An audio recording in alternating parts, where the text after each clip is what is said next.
for the first time in 11 years, back when Bucky Rodriguez was the coach of the Patriots and Fred Sanchez coached Sharyland. Yeah, Sharyland Mission veterans for the first time in a long time after a scoreless first quarter. How about Lance Madden launches that one to Manny Campos, who came down with it in triple coverage, 52-yard touchdown. Then Madden calls his own number in the red zone, put the Rattlers on top 14-0. Santos Villarreal, he had to run the ball a little, but he would leave the game in the third with a sprained ankle. The Rattlers win it 37-20. They enter their bye week 5-1, 2-0 in district play. Their defense scores touchdowns. Their special team scores touchdowns. Heck, seems like anybody on this team could score if they need to.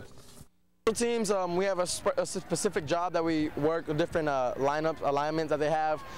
Executing what needs to be done allows good plays like that to be happened, and a little bit of luck, but you create your own luck, and that's the way the ball rolls sometimes. And so check it out. Unbeaten against Valley teams. Port Isabel, the only completely unbeaten at 5-0. Rio Hondo also unbeaten. Sharyland and Mercedes in 5A ranks. And McAllen, the only 6A team that has not lost to a Valley team. But let's talk about it now, Joe, because Lance Madden has now taken over completely the Rattlers offense. That doesn't mean he's going to stay there.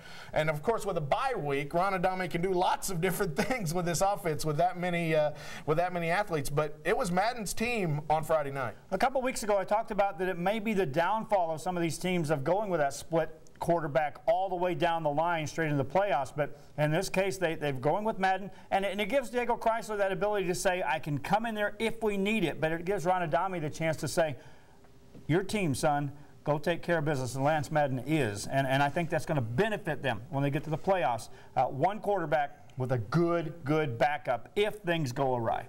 So now Sharyland goes into their bye week, and they have to be pretty happy with that, Greg, with what they've seen before their bye week. Now they can, heal up any bumps and bruises, but this team seems to be right on track where they want to be. Yeah, I think they're unquestionably the best team in the Valley right now. They've pushed themselves with a really strong schedule, and they've come through it, pretty well. So hard to argue with what they've done so far. Definitely one of the strongest teams out there. Definitely. Meanwhile, on Friday, it was Edinburgh Vela taking on Roma. Now, Roma had statistically the best defense in the Valley, but they went into Sabercat country and they got rolled over, and they got rolled over hard. Edinburgh Vela, who knows if Eber Lopez is still completely healthy, but who needs him when you got Robert Guerra taking it in for the score? The Gladiators, sure, they were able to make some picks off the tip drill here. J.J. Pena comes up with it, but they weren't able to capitalize on any of the big plays. Guerra again, and Vela outscored Roma 42-3 down the stretch. So that being said, it looks like this at 31-5A with Sharyland at 2-0.